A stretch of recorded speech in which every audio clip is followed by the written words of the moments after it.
Chapter 7 Absolute Promise. After all of that, I finally turned 10. I dedicated most of the last 2 years to language studies. Besides the beast god tongue and the demon god tongue, I also learned the fighting god tongue. It was extremely close to the human tongue, so it was easy. Somewhat like the similarity between the German and English languages. The basics of grammar were the same as the human tongue. The only differences were expressions and vocabulary. The languages in this world weren't that difficult. Once you learned one, you could use it as a basis for learning the others. Probably a side effect of all the warring between the races. However, there was no literature in either the sky god tongue or the sea god tongue, nor any people who used those languages around here, so I was unable to learn them. Oh well, speaking 4 languages was more than enough for me. As for swordplay, my skills were approaching the intermediate tier. In just 2 years, Eris had gone from intermediate to advanced tier, so I was no longer any match for her. You could really feel the gap in our abilities. Ah well, I thought. It seems she spent her days off training really hard, so that's how it goes. While I spent my free time learning languages, she spent hers with the sword. The gap between us was only natural. As for magic, I only practiced through making figurines. I was able to make them more and more detailed, which probably meant I was improving. It was true that I had hit a wall, though. Of course, that would be solved once I began learning at the Magic University. There was no use being impatient. 10 years had passed since I came into this world, huh? The thought made me a bit emotional. As my birthday was about a month away, the people in the manor began growing restless, Eris especially so. What is it, I wonder? Was someone important supposed to be coming? Like someone else from the Grey Rat family? Or perhaps Eris's fiancé? No way. It couldn't be. Eris with a fiancé? I felt like a fit of strange laughter might burst out of me. But the restlessness made me anxious, so I decided to investigate. After doing a magnificent job of tailing Eris, I spotted her chatting happily with a maid in the kitchen. Ghislaine was there too, but she hadn't noticed me. The brawny, animal-eared swordswoman was distracted by the meat that had been set out for our next meal. I can't wait to see the look of surprise on Rudius's face. He might even weep with joy. I'm not certain about that. It's Lord Rudius we're talking about. Even if he felt surprised, he might not let it show. But you do think he'll be happy, right? Eris asked. Yes, of course. As part of the Branch family, I'm sure he's had a rough time of it. I hadn't really had a rough time of anything. But what exactly were they talking about? Were people gossiping about me? I was fairly confident I had done a fine job of being good, but perhaps I was the only one who thought so, and the other people of this house actually found me unpleasant. If that were the case, I was confident I would weep. Specifically, confident I would create more work for the maids by using my pillow as a tissue to soak up all my tears. I have to make sure it's ready in time, Eris said. Being impatient won't make things go well. If I can't make it well, you think he won't eat it? No, Lord Rudius would eat anything you made for him, the maid responded. Really? Yes, as long as Lord Soros is present. Ah, I knew what this had to be. Preparations for a surprise party, huh? If only Rudius hadn't been born to that house. There was pity in Eris's voice as she said that. Now that I knew what the conversation was about, I decided to take my leave. It turned out that I was someone who had to be kept from the public eye. In the past, I might have thought they wanted to hide me because of who my father was, but now I know it wasn't that. This was something I had learned in the past couple of years. Paul's real name was Paul Notos Greyrat. Notos was the name of Paul's noble family. A long, long time ago, Paul was disowned by the Notos household, and his cousin or younger brother became the head of the household in his place. That was fine. It was the past. Except that there were those who wouldn't, or rather didn't, want to leave things in the past. Those in power were full of paranoia. Worst case scenario, they might send assassins after me. That was why it was necessary to hide me. Ordinarily, I should have been treated as more important than Eris since I was a boy, but instead I was being treated like a servant. Even the 10th birthday celebration, one of the most important noble customs, had to be limited in scale for me. That's why everyone kept saying, "Poor thing, how awful." That was why Eris had gone to her grandfather for the first time in a long while to request a secret party for me. One just for the people in the manor. A modest home party, especially for me. Still, that was close. I was glad I had eavesdropped, because although I knew about the customs here, a 10th birthday was nothing special to me. In fact, my own idea of a party was a house party, not that gigantic celebration that Eris had for her birthday. If someone had told me they were going to throw me a birthday party, my reaction would be pretty flat, like, "Oh, really? Thanks," or similar. But this was Eris's idea. I was the only one her age around here, so this was the first time she'd done something like this. If I didn't act excited about it, she would be disappointed. I decided to practice making fake tears with water magic, because I was a man who knew how to read the situation. My birthday. I pretended I didn't notice how anxious everyone in the manor was. Once afternoon lessons ended, and we had our break, Ghislaine came to my room. She was unusually nervous, her tail standing sharp and rigid. "There's some magic I want you to teach me." Her gaze, which was usually unwavering, was suddenly shifty. Apparently, she wanted to keep me in this room. Okay. I would board this train. "Oh, like what?" I asked, knowing whatever answer she gave was surely planned. She looked me dead in the eyes, and in a very serious voice replied, "Will you show me what Saint Tier magic looks like?" "Sure, but it will damage the city." "What? Just what kind of magic is it?"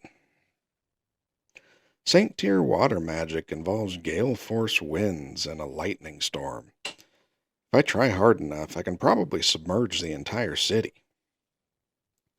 "That's amazing. I would like you to show me that next time then." She was oddly excited about it. That must have been part of the plan. All right, then. Let's tease her a little. If you're that interested, let's do it. If we ride out about 2 hours, we should get a safe distance away. Let's leave now. Her cheek twitched. 2 hours? No, wait. If we leave now, we'll get back late. Monsters come out at night. Even the planes aren't safe. Really? But we should be fine so long as you're there. You said before that beast folk are sensitive to sound, so you're just as vigilant at night as you are during the day, right? That's true, but it's never good to overestimate yourself. True. Plus, I do use an awful lot of magic when casting Saint Tier spells. Let's do it on our next day off, then. Yes, all right. That's good. Let's do that. I found a good spot to drop that conversation. Normally, nothing could fluster Ghislaine, so teasing her like this was pretty entertaining. Her tail went rigid when she lost her composure, too. Just one word from me made it twitch. That alone was enough to amuse me. Oh yeah, I'm sorry. I didn't pour you any tea. Let me go get some hot water. No, it's fine. Don't worry about it. Don't move. I'm not thirsty. All right, then. I could actually make the hot water myself, but she didn't seem to realize that, so I kept it to myself. I could see she would do whatever she could to keep me in here. Maybe it was time for a little sexual harassment. By the way, this is one of the figures I made recently. From my shelf, I took a 1/10 scale figure of Ghislaine that I was still working on. I was confident I had improved a lot since I first started making them. The sculpting of the musculature alone was professional work. Ghislaine let out a small breath as she looked at it. Is this me? You've gotten pretty good at this. You did a nice job before when you were making one of Lady Eris, but this one is... There's no tail. Unfortunately, I only have a vague understanding about tails. I usually create these from my imagination, but this time I'm being very picky, because I want it to look as close to the real thing as possible. Her tail twitched as if she were deep in thought. Heh, I'm looking forward to seeing just what kind of face you'll make, though. Would you let me see yours? The base of your tail, that is. No problem, she said. She turned around and pulled her pants off. She didn't even hesitate. Right in front of me was her firm, muscular behind and the base where her tail attached. Amazing! I knew it would be. She's so fearless. There's no white winning against her, I silently gushed. No, I couldn't falter. Not here. Ghislaine always had her guard up, but right now my curiosity overcame me. Could I touch it for just a moment? Sure, go ahead.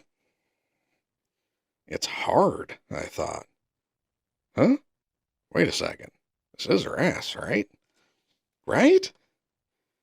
It was as hard as steel. Yet, at the same time, there was a certain softness to it. The ideal balance, the perfect amount of muscle, a perfect marriage of the properties of both red and white muscle. Any man, no matter who he was, would admire this.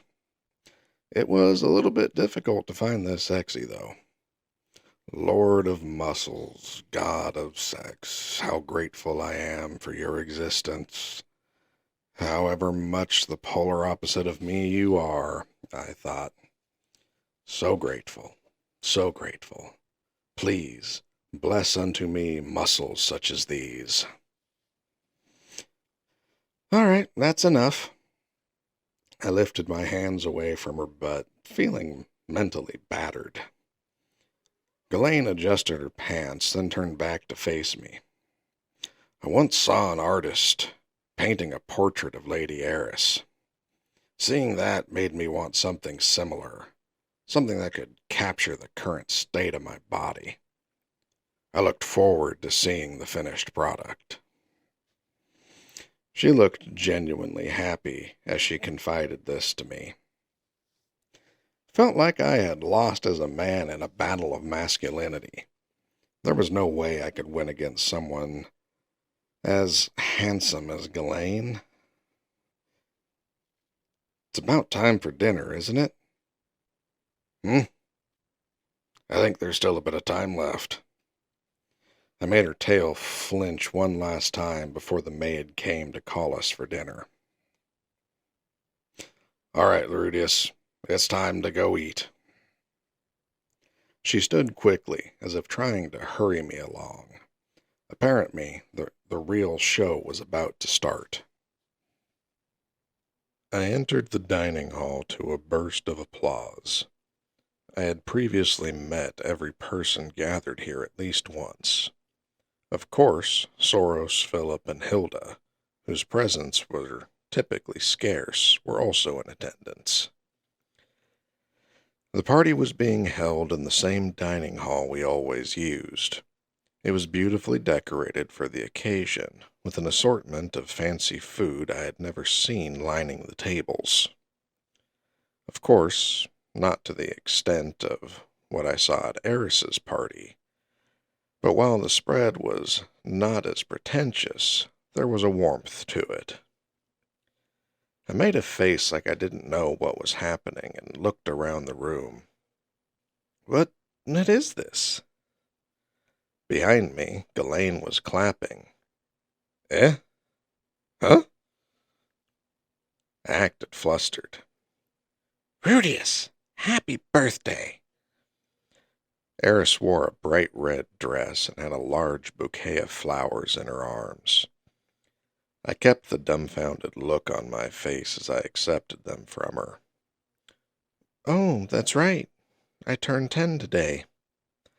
I recited the lines just as I had practiced them, as if I had only just realized it was my birthday. Then, just as I had planned, I scrunched my face up and covered my eyes with my sleeve. At the same time, I used water magic to make tears well from my eyes. After a few moments, I sniffled. I'm sorry, This is the first time since I came here. I kept thinking I couldn't screw up, that I wasn't welcome here, that if I screwed up, I would just cause issues for my father. I never thought you all would celebrate like this for me. I lifted my sleeve to check out their reactions, only to see Eris looking gobsmacked. Philip and Soros and all the others in the room had ceased clapping. They all stood with their mouths agape. Crap. Was my acting too corny? I wondered. No, that wasn't it. It was the opposite. It was too good. I screwed up. I should have acted with moderation. I really was terrible adult for concocting plans like this in the first place. Oh well, too late. Best to continue as I had planned. Flustered, Eris turned to the butler, asking, What should I do? Were my tears that big of a deal? Her reaction was so cute that I put my arms around her. Then, in a nasally voice, I whispered words of gratitude in her ear. Eris, thank you. No big deal. Family, after all. It's obvious I'd do this. This is nothing to the Grey Rat family, right? Father, grandfather. Normally, she'd say something like, You better be grateful. But instead, she was making excuses and looking to Philip for backup. That was when Soros rose up, barking, "War! We'll go to war with the Notos. We'll kill Pylamon and install Rudius as the head of the family. Philip! Alphonse! Ghislaine! Follow me! Let's gather the troops!" And thus dawned the interfamily war between the Boreas Grey Rat and Notos Grey Rat households. It was a bloody feud that enveloped the two remaining Grey Rat branch families as well, pulling the whole of Asura Kingdom into what would become a long, drawn-out civil war. No, of course not. That didn't happen. "Father, restrain yourself. Please restrain yourself." "Philip! Do you plan to stand in my way? You bastard! Surely you, too, think Rudius would be more fitting head of the household than that ridiculous buffoon." "Yes, of course I do, but calm down. Today is a day of celebration. Plus, war isn't a good thing. We would be making enemies of both the Zephyrus and the Eurus." "You fool! I'll defeat everyone by myself. Release me! Release me!"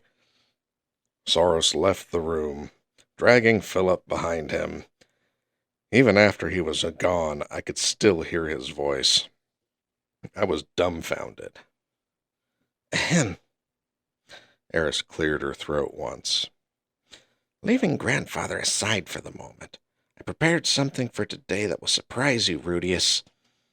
She flushed red as she giggled and puffed out her chest in pride.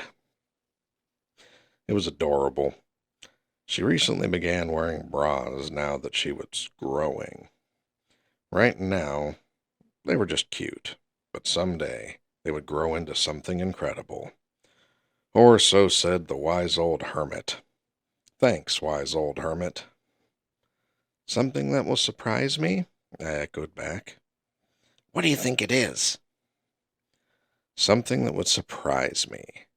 What could it be? Something that I would enjoy. A laptop and an erotic game? No, I had to think of something that Eris seemed likely to come up with. I considered my current situation. I was away from my parents and had been for several years. She probably thought I was lonely, especially since it was my birthday. If it were Eris, what would she want? For Ghislaine or her grandfather to come celebrate with her, right? If I applied that to me, then... "Don't tell me my father's here." Her face clouded over as soon as I said that. Not just hers, but the maids' and butlers' faces as well. It was a look of pity. An incorrect guess. "Mr. Paul couldn't come because monsters have been more active in the forest lately." But he said you didn't need him here anyway. As for Miss Zenith, she said the two young ones suddenly fell ill with a fever, so she couldn't come either." Eris gave a choppy explanation. "Ah, so they did invite them. Well, it couldn't be helped. The village relied on Paul quite a bit, and if both the girls were sick, Zenith couldn't leave their care solely to Lilia. It would have been nice to see them again, since it had been so long. But, oh well." Rudius, Eris started stumbling over her words again. It was cute, like a cat that got itself into trouble after acting so tough all the time. But don't worry, I thought. It's better if Paul's not here. "Oh, I see. So my father and mother didn't come then." I meant it to sound like I didn't mind, but since I had just stopped crying, my voice was all nasally. I probably sounded completely dejected instead. One of the maids sniffled. I'd screwed up big time. I hadn't meant to make the atmosphere so glum. Sorry, guys. Looks like I can't read the atmosphere after all. Just as I thought that, Hilda dashed over and took me in her arms. I dropped the bouquet of flowers I was holding by accident. I had barely spoken with Hilda. She had the same red hair as Eris and had the aura of a widow, still at the prime of her youth, radiating raw sexuality. Someone who might appear in an erotic game with young wife or widow in the title. Of course, she wasn't a widow so long as Philip was alive. She shouted and squeezed me tightly. "It's all right, Rudius. You can calm down. You're part of our family now." Huh? Didn't she hate me? "I won't hear any complaints. You'll be our adopted. No, marry Eris. That's right. That's a great idea. Do that." "Mother!" Hilda had taken leave of her senses. "Marriage," she said. Even Eris was surprised. "Eris, do you have a problem with our Rudius?" "He's only 10. "Age has nothing to do with it. Now stop making excuses and spend that time refining yourself as a lady." "That's what I'm doing." Hilda was on a rampage, with Eris firing back. I was told she married into the family, but I guess she was still a gray rat through and through. She had the same wild presence as Soros. Okay, let's do this some other time." "Ah, darling, what are you doing? Unhand me! That poor child, I have to save him." Philip gracefully escorted his wife from the scene after he returned from restraining Soros. Whenever a situation developed, he would address it with glacial composure while everyone else stood dumbfounded.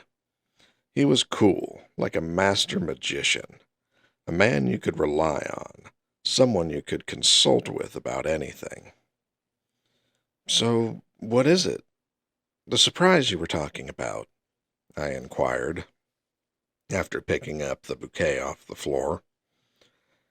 Eris folded her arms, puffed out her chest, and stuck out her chin. It had been a while since I'd last seen this pose. "Alphonse, bring it here." She snapped her fingers as if to make a sharp, assertive sound, but it came out dull and flat. Her cheeks flushed, but Alphonse seemed unperturbed as he produced a staff from the shadows of a sculpture. A staff, the same one that Roxy had used, a magician's staff, one made of gnarled, knobby wood. At its tip was a large, costly-looking magical crystal. The moment I saw it, I knew. That staff was expensive. I knew because I had made 2 wands myself. The rank of a staff was determined by the wood and the stone at its tip. Each type of magic had a certain affinity with different types of wood. Fire and earth spells matched best with persimmon wood, while water and wind matched best with pagoda wood. But even if the affinities didn't match, it didn't mean the power of the spell was diminished. The important thing wasn't the wood, but the magical crystal. Channeling magic through the crystal increased the potency of a spell. There were many grades of crystal, but the larger and more transparent, the more effective it was. A crystal's price increased astronomically with its effectiveness. The crystals I used to make Eris and Ghislaine's wands were worth a silver coin apiece. There were cheaper ones, but I remembered the approximate size of the wand Roxy gave me and selected something similar. They were about as big as the tip of my smallest finger. This one was as big as a fist and was easily worth over 100 gold coins, especially with its ultramarine hue. A crystal with color to it greatly increased the potency of its magic. Just how much did she spend on that thing, I wondered. Incidentally, the magic-imbued crystals found in labyrinths didn't have amplifying effects. Instead, they carried magic power of their own, so they were either used in magic items or used to supplement a person's mana cost when using powerful spells. It seems you've taken a liking to it, Eris said with a nod of satisfaction as I examined it. Alphonse, explain. Yes, my lady. The wood for this cane comes from the branch of a living elder treant in the eastern part of the great forest on the Millis continent. I am sure you are already aware of this from your extensive learning, Lord Rudius, but it is said that an elder treant is a higher subspecies of the lesser treant, born from the nourishment of the fairy spring. It's an A-rank magical creature that can manipulate water magic. The crystal comes from the northern part of the Begarit continent, from a wayward sea dragon, another A-rank item. The crafter is Chien Procyon, the greatest staffed craftsman, the rod director in the Asuran Royal Palace's Mage Guild. Incredible. It seemed to be especially made for water magic. But it was expensive, right? Please, accept this staff from the young mistress. The staff was passed to Eris, and Eris offered it to me. I wasn't going to worry about its cost right now. I told Eris not to spend money frivolously, but it was fine on a day like this. It seemed she ordered it especially for me, so I hadn't the heart to refuse her. Money existed for things like this. Its name is Aqua Hartia, arrogant water dragon king. I paused. I felt like I'd just heard something really nerdy. Take it. It's a present from the Grey Rat family. My father and grandfather requested it. You're a great magician, Rudius, so it's strange for you not to have a staff of your own. Eris's voice brought me back to the scene, and I accepted Aqua Hartia. Contrary to its appearance, it was quite lightweight. I took it in both hands and swung it around. It was easy to lift and flip. Despite the large crystal at its tip, it was balanced well. No surprise there, given how expensive it was, though the name was a bit special. Thank you for the party and for giving me such an expensive gift. Don't worry about the price. Now quickly, let's resume the party or the feast we prepared will get cold. Eris was in a good mood as she tugged me along, guiding me to the birthday seat that had been installed in the front of a gigantic cake. I helped, too. Other than Eris's first home-cooked dishes, which were atrocious, the rest of the food was delicious. Once the party started, Eris's mouth went off like a machine gun, talking about the cooking and the staff. I gave short responses as I listened, but midway through her words began to slow. Perhaps it was the exhaustion. She spoke less and less, beginning to mumble until she finally dozed off. I wasn't sure if it was because she was exhausted from the excitement or because her nervousness had finally lifted. Either way, Ghislaine carried Eris off like a princess so she could sleep in her own room. Sleep well, I thought. Soros and Hilda returned partway through the party. Soros turned sullen after Philip intervened when he tried giving me alcohol.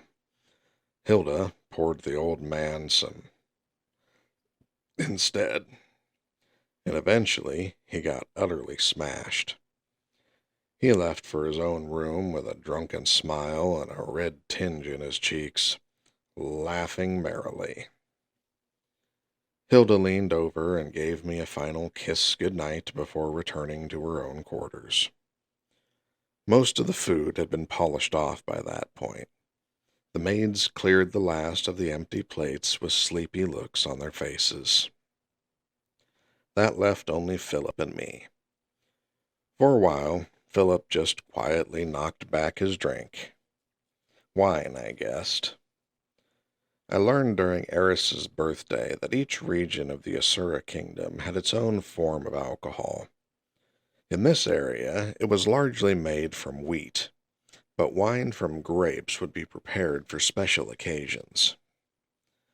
Philip hadn't talked much during the party. He had admonished Soros and Hilda, but otherwise spent most of the time watching over us with a smile on his face.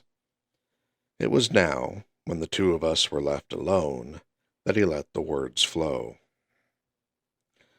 I lost the battle to become head of the family. Right now, Eris is my only child. So it was going to be a serious conversation. I adjusted my posture and gazed intently at him. Do you wonder why it is that Eris has no brothers or sisters? I nodded quietly. A little. I was curious, but I was never able to ask about it. The truth is, it's not that she doesn't have any. She has an older brother and a younger brother. Her younger brother is probably about the same age as you, I think. Was he killed in the battle to become head of the family? Philip looked at me, shocked. I'd asked the question a little too directly. No, of course not. He's not dead. He was taken to the imperial capital by my elder brother as soon as he was born. Taken? What do you mean? I pressed. On the surface, he took him there as an adopted son to let him study. The truth is, it's a tradition, I suppose. Philip explained the Boreas family's tradition, one that was connected to the battle to become the head of the family. Soros had 10 sons. Among them, only 3 were exceptional. Philip, Gordon, and finally James.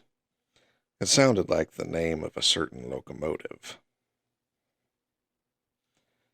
To decide who would be the head of the family among these 3, they were made to compete. The result was that James would become the next head of the family. Philip and Gordon had lost. During the first half of the power struggle, James first secretly pulled Gordon and the daughter of the Euros Greyrat family together. He maneuvered things so neither one would know that the other's background, then fanned the flames of their love. Gordon became too focused on that romance, and just as James had planned, married into the Euros branch of the family. That effectively cut off his path to becoming the head of the Boreas family. In the later half of the struggle, Philip and James were evenly matched. They continued to fight by manipulating people from behind the scenes. It wasn't like some dramatic development occurred. The battle simply ended with Philip's defeat. It was a matter of influence.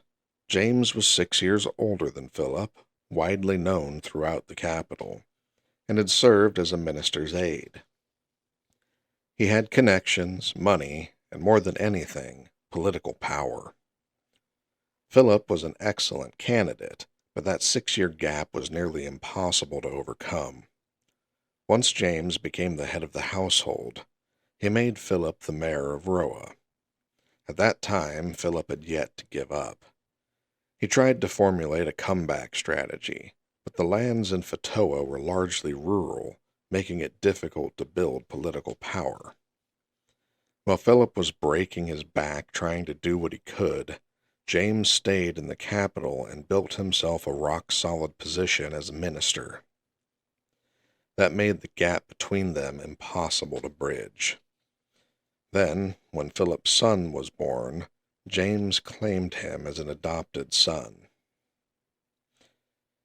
Isn't it a bit tyrannical of him to take all of your sons from you? No, that's fine. That's the tradition.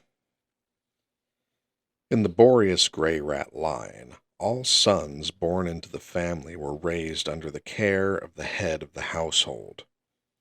This prevented those who had lost in the previous power struggles from participating in future ones. It ensured they would not involve themselves to boost their own son's influence in the next struggle for power. This was a common issue, a problem that occurred all over Asura Kingdom. Apparently, the Euros family, which Gordon married into, had a different tradition. But Philip obeyed the Boreas tradition and surrendered his sons to James while they were still young and had no awareness of the world. The only father they would recognize was James. The situation would have been reversed if I had one. The way Philip calmly accepted the situation made me think he may not have been Soros's true-born child after all. The same could not be said for his wife. Hilda was from a normal, noble family. Having her newborn baby taken from her wasn't something she could so calmly accept. In the aftermath of losing her oldest son, she fell into depression for quite a while. Once Eris was born, she seemed to recover, but when Eris's younger brother was taken, she became unstable again. She hated you. After all, why did the son of an outsider get to parade around here as if he owned the place, when her own sons couldn't even do that? I had already figured out that she hated me. At least now I knew she had a reason for it. Plus, our only remaining child, Eris, turned out to be a tomboy instead of a lady. I thought all hope was lost. What do you mean by that? It would be difficult to try to use Eris to overthrow James. By overthrow, did he mean... he still hadn't given up on becoming head of the family. But lately, after seeing you, I've started to feel a little bit of hope. Huh? Your acting is good enough to deceive even Hilda and my father. So he noticed I was putting on a show, but the word deceive didn't have a very nice ring to it. I just tried to act in a way that wouldn't make things unpleasant. Philip continued, You understand the importance of money, and you know how to be diplomatic. And you don't balk at the necessity of putting yourself in harm's way to win over people's hearts. He was probably referring to the kidnapping incident, or the fact that I stuck around even though someone my age, Eris, was punching me all the time. But most of all, Eris has grown tremendously under your supervision. Philip sounded like he never could have imagined this.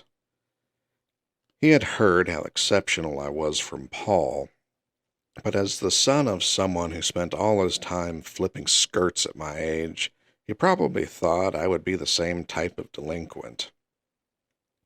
He figured something interesting might happen by putting his unruly daughter against me, like observing the chemical reactions of a science experiment. Apparently, that was about as far as he'd imagined it. I can still remember the day when Paul came running here crying, Philip muttered to himself. I asked Philip to explain. He said Paul came crying because he was going to get married but didn't have the money to afford a place and needed a stable job. Yet at the same time, Paul didn't want to return to his noble family. Apparently, he got on his knees for my sake, something he didn't do even when the incident with Lilia happened. Well, that was the past, anyway.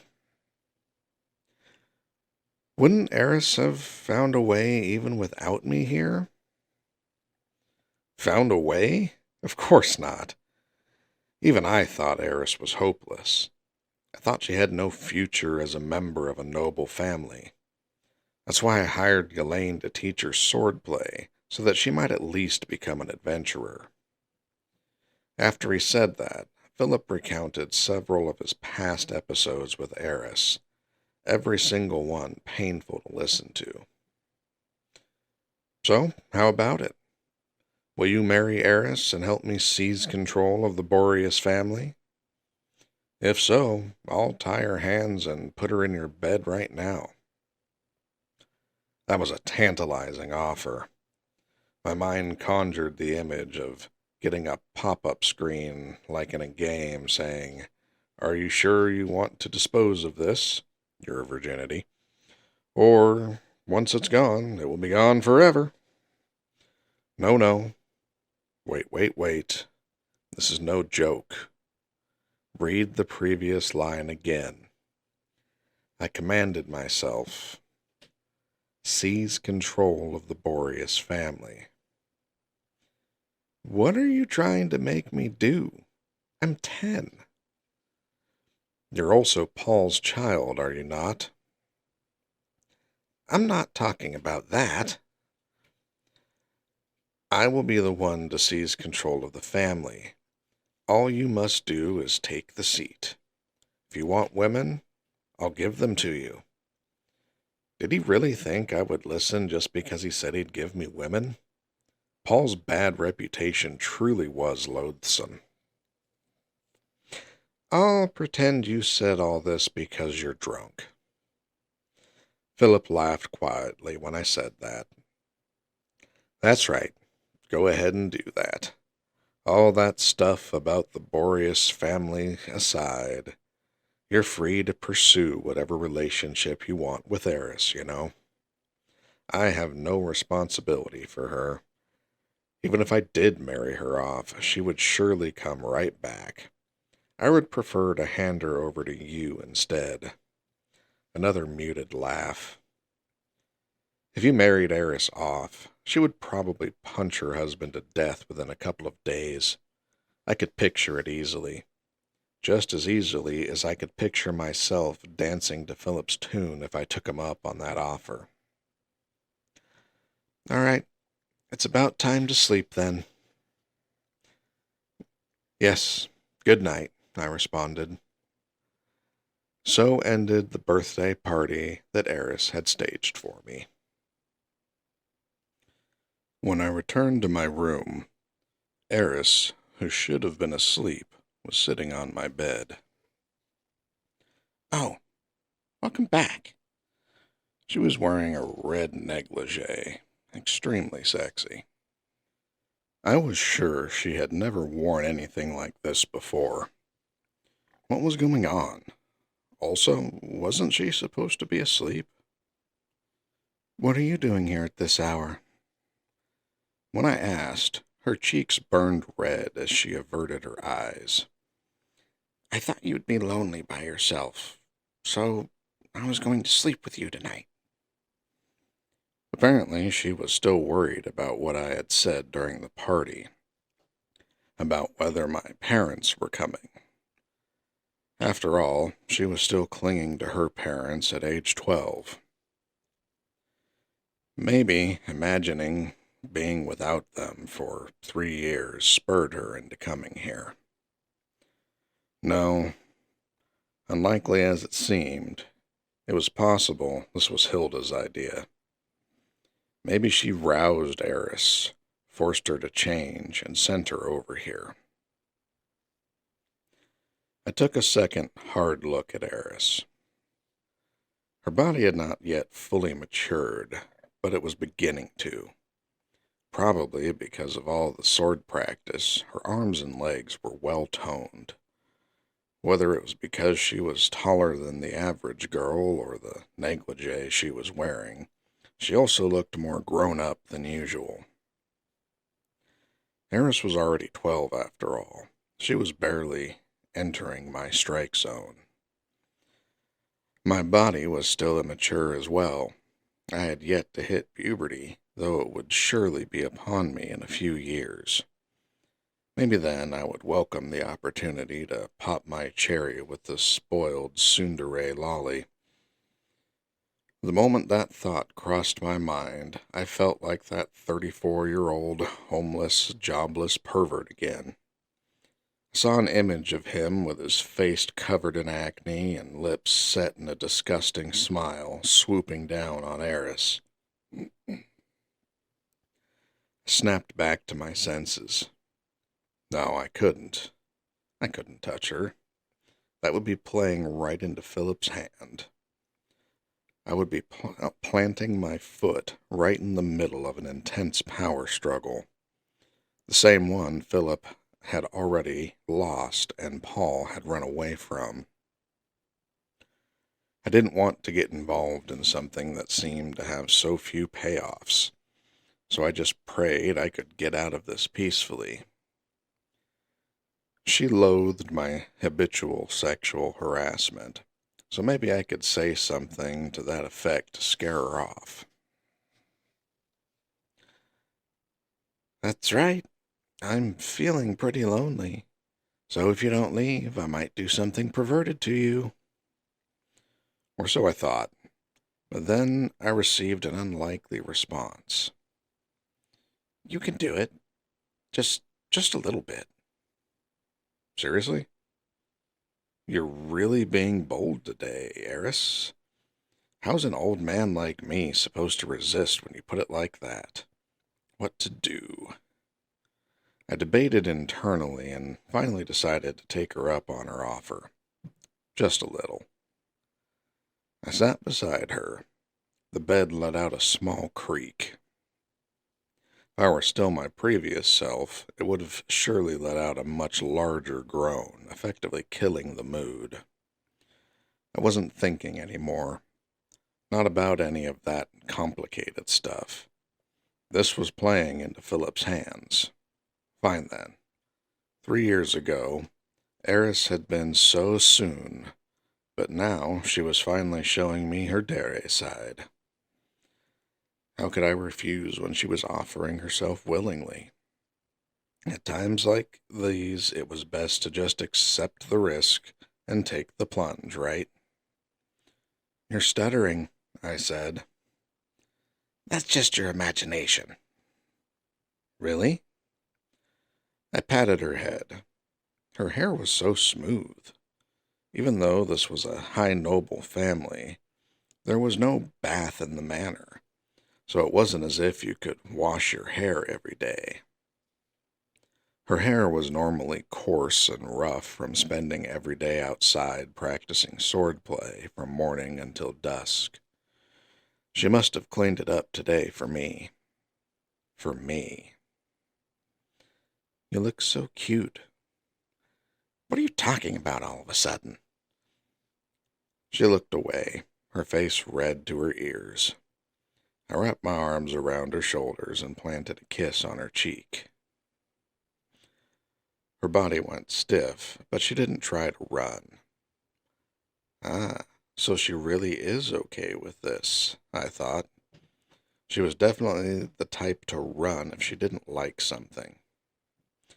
I'm going to touch you now. Unable to hold myself back, I reached for her chest. The lumps were still small, but they were definitely breasts. Being able to touch those was proof she had given me permission. Not like all the times before when I had reached out in trepidation, fully prepared to be punched as I groped them. It was through a layer of clothing, but there was no doubt that I had a true lolly breasts in my small hands right now.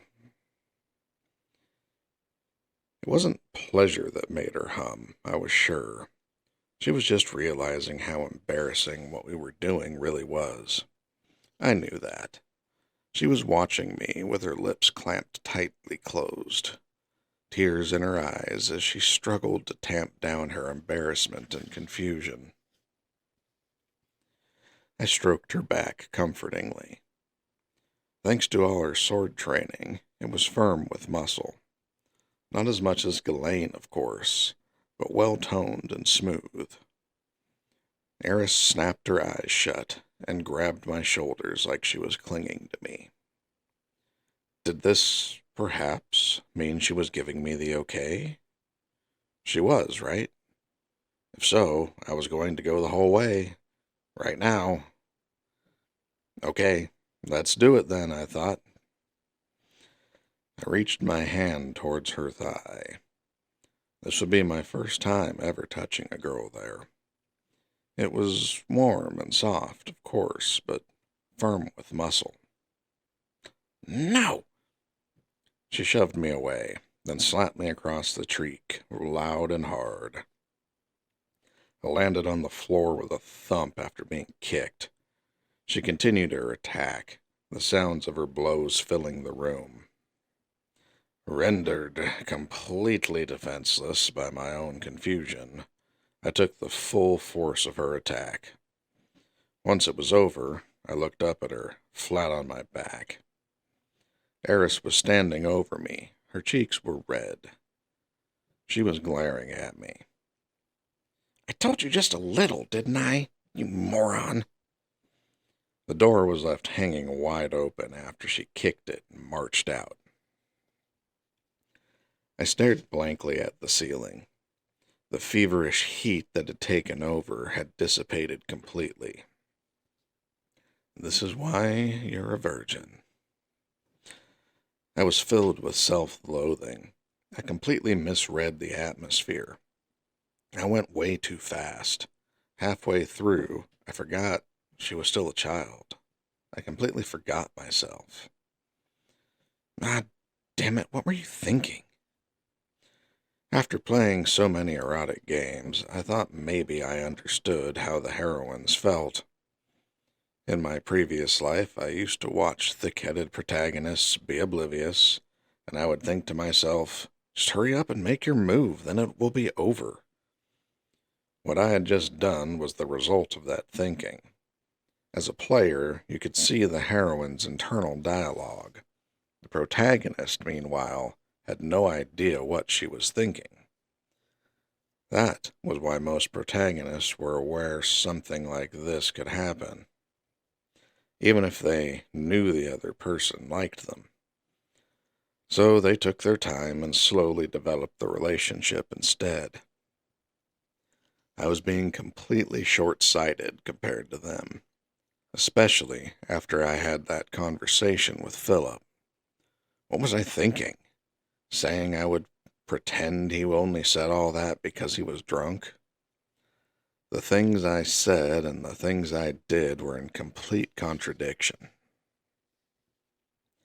I knew what would happen if I had sex with Eris. We would sleep together, she would get pregnant, we would get married. A grand series of events that would make me an official member of the Boreas household. Or, after all that, would I come to hate the ugly power struggle that followed so much that I would run away? Would I plan not to take responsibility for my actions? Was I just going to pass it off as a one-night stand? Foolish. I would no doubt end up going after Eris every night. My sex drive was quite strong in my previous life, and I had a feeling, without even looking at Paul as an example, that it might be the same for my current body. There was no way I would be satisfied by a one-time thing. She may have come to me today, but the next time I would be the one going to her. Philip and Hilda surely hoped for that. No one would stop me. I would take the bait of temporary gratification and fall into the filthy trap that was the Boreas household's inner power struggle.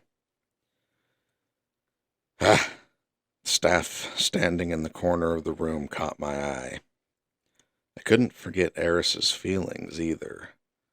The money may have come from Philip and Soros, but she was the one who planned the party for me and came up with the idea of giving me that staff. She was the one who worried over our conversation at the party and came here to comfort me tonight before I fell asleep. She thought about me all day long today. Yet, a moment ago, I'd been about to violate her out of lust.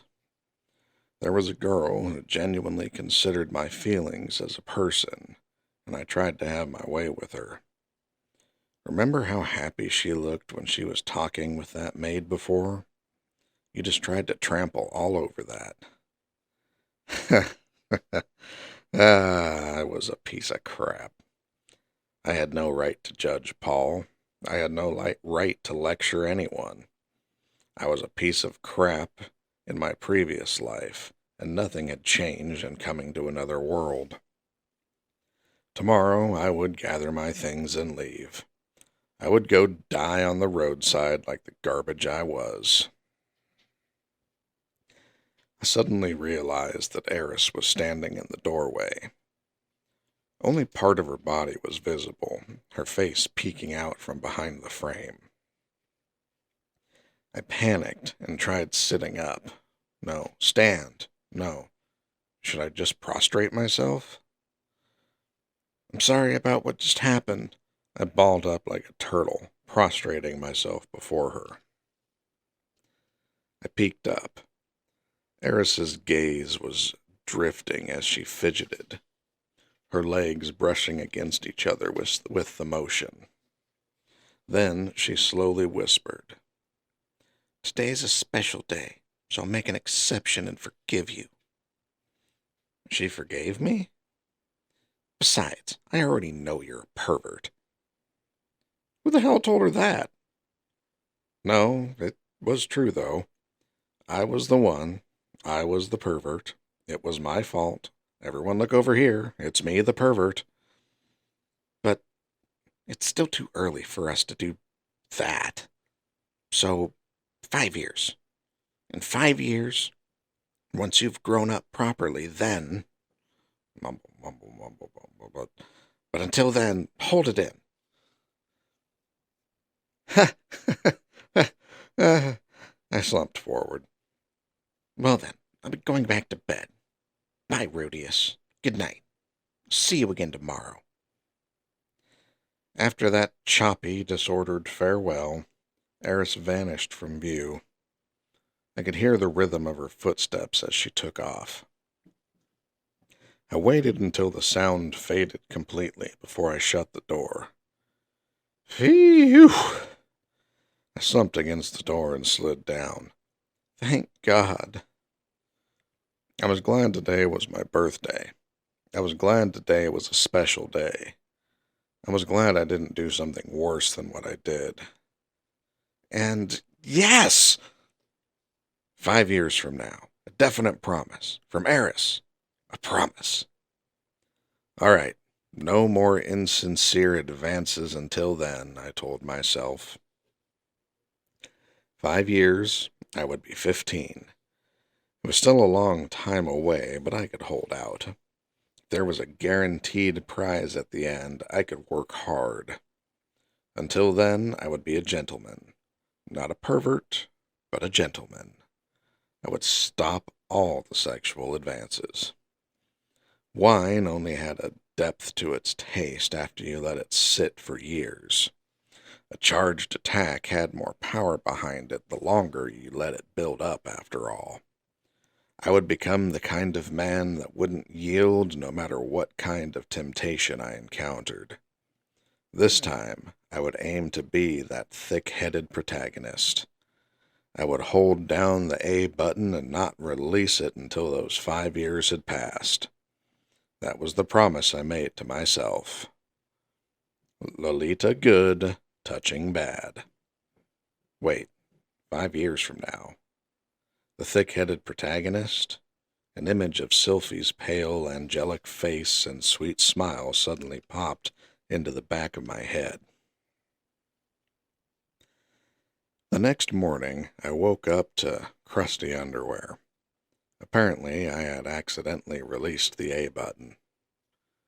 Oh well, I would just have to start again tomorrow. I had a word with the maid who came to collect our laundry, and asked her to keep quiet about this so Eris didn't find out. She giggled with a look of mirth in her eyes. It was a little embarrassing. Name, Eris B. Greyrat. Occupation, grandfather of Fatoa's liege lord. Personality, sometimes violent, sometimes meek, depending on the situation. Does listen properly. Reading and writing, almost perfect.